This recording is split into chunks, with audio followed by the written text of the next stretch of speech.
Super star Rajinikanth நடிப்பில் உருவான வேட்டையன் படத்திலிருந்து மனசுலாயோ என்ற பாடல் வெளியானது. இந்த பாடலில் மலேசியா வாசுதேவனின் குரல் இடம் பிடித்ததை பற்றி அவரது மகன் யுகேந்திரன் ஒரு பதிவை போட்டிருக்காரு. மேலும் திரையரங்குகளில் தீப்பிடிக்க வச்சிருக்கான் மனசுலாயோ சாங். என்ன அந்த விவரத்தை பார்ப்போம் வாங்க. அதுக்கு முன்னாடி சேனலுக்கு சப்ஸ்கிரைப் பண்ணிட்டு வீடியோக்கு ஒரு லைக் பண்ணிட்டு வாங்க வீடியோக்குள்ள போகலாம்.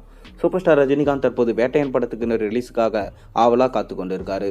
ஞானவேல் இயக்கத்தில் லைக்காவோட தயாரிப்பில் உருவாகும் வேட்டையன் திரைப்படத்துக்கு அனிருத் இசையமைச்சிட்டு வராரு. ஜெய்பீம் படத்தை தொடர்ந்து ஞானவேல் ரஜினியோட கூட்டணி அமைத்து அனைவரது எதிர்பார்ப்பையும் ரொம்பவே அதிகரிக்க செஞ்சது.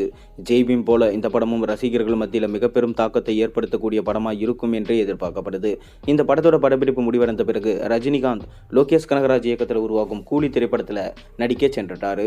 சன் பிக்சர்ஸ் தயாரிப்பில் அனிருத்தோட இசையில் உருவாகும் கூலி திரைப்படத்தில் மிகப்பெரிய நட்சத்திர பட்டாளமே நடிச்சிட்டு வராங்க.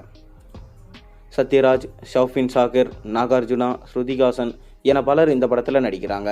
தற்போது இந்த படத்தின் படப்பிடிப்பு ஹைதராபாத்தில் விறுவிறுப்பாக நடைபெற்று வருது. இதற்கிடையே ரஜினி வேட்டையன் படத்தோட டப்பிங் பணிகளுக்காக சென்னை வந்து போகிறாரு. 5 நாட்களில் வேட்டையன் படத்தோட டப்பிங் பணிகளை முடித்து கொண்டு மீண்டும் கூலி படப்பிடிப்பில் இணைஞ்சிருக்காரு ரஜினி.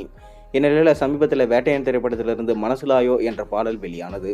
அனிருத்தின் இசையில் பார்த்தீங்கன்னா மறைந்த புகழ்பெற்ற பாடகரான மலேசியா வாசுதேவனை AI தொழில்நுட்பம் மூலம் பாட வச்சிருக்காங்க. அதற்கு ரசிகர்கள் மத்தியில் மிக பெரும் வரவேற்பும் கிடைத்து வருது. என்னதான் AI தொழில்நுட்பமாக இருந்தாலும் அப்படியே மலேசியா வாசுதேவனோட குரல் தத்ரூபமாக வந்திருப்பதாக ரசிகர்கள் சொல்லிட்டு வராங்க. தற்போது யூடியூப்ல இந்த பாடல் பல மில்லியன் பார்வையாளர்களை கடந்து சாதனை படைச்சிட்டு வருது. இந்நிலையில் மலேசியா வாசுதேவனோட குரலை AI தொழில்நுட்பத்தில் கொண்டு வந்தது எப்படி என்பதை பற்றி அவரது மகனும் பிரபல பாடகரும் நடிகருமான யுகேந்திரன் அதை சொல்லியிருக்காரு. அவர் என்ன சொல்லியிருக்காருன்னா, ரஜினி சார் அவர் பார்த்தீங்கன்னா அப்பாவோட குரல் இருந்தால் நன்றாக இருக்கும் என்று அவர் சொன்னாராம். சூப்பர் ஸ்டார் கேட்டதுக்கு பிறகு எந்த மறுப்பும் இல்லாமல் நாங்கள் சம்மதித்தோம். நான் தான் அந்த பாடலை பாடியிருந்தேன். அதனை வச்சு தான் அந்த பாடலை AI தொழில்நுட்பம் மூலம் அப்பா பாடுவதை போல மாற்றினாங்க என்று அவர் சொல்லியிருந்தார். இந்நிலையில் ரஜினியின் ஆசைப்படி மனசுலாயோ பாடலில் மலேசியா வாசுதேவனோட குரல் அமைக்கப்பட்டதாம். ரஜினிக்கு மலேசியா வாசுதேவன் பல பாடல்களை பாடியிருக்காரு. பொதுவாக என் மனசு தங்கம் உட்பட பல பாடல்களை மலேசியா வாசுதேவன் ரஜினிக்காக பாடியிருந்தார். எனவே நீண்ட நாட்களுக்கு பிறகு ரஜினியுடன் அவரோட பாடலை மலேசியா வாசுதேவன் குரல் இடம்பெற்றிருப்பது ரசிகர்களுடைய வரவேற்பை ரொம்பவே அதிகமாக்கியிருக்கு.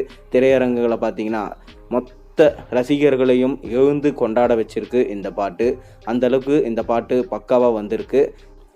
அங்கங்கே தியேட்டர்ஸில் பார்த்தீங்கன்னா இந்த பாடல் போடப்பட்டதாக சொல்லப்படுது. அதற்கு ரசிகர்கள் ரொம்பவே உற்சாகமாக நடனம் ஆடியிருக்காங்களாம். அதனால் திரையரங்கை தீப்பிடிக்க வச்சிருக்கு வேட்டையன் படத்தோட மனசுலாயோ சாங். நீங்கள் வேட்டையன் படத்துக்காக எந்த அளவுக்கு வெயிட் பண்ணுறீங்கன்றதை மறக்காம கீழே கமெண்ட்டில் சொல்லுங்கள். மேலும் சேனலில் போகிற ஒரு வீடியோஸும் பிடிச்சிருந்தா மறக்காம சப்ஸ்கிரைப் பண்ணுங்கள், லைக் பண்ணுங்கள், பெல் ஐக்கனை ப்ரெஸ் பண்ணுங்கள். அப்போ தான் போகிற வீடியோஸ் எல்லாம் உங்களுக்கு நோட்டிஃபிகேஷனாக வந்து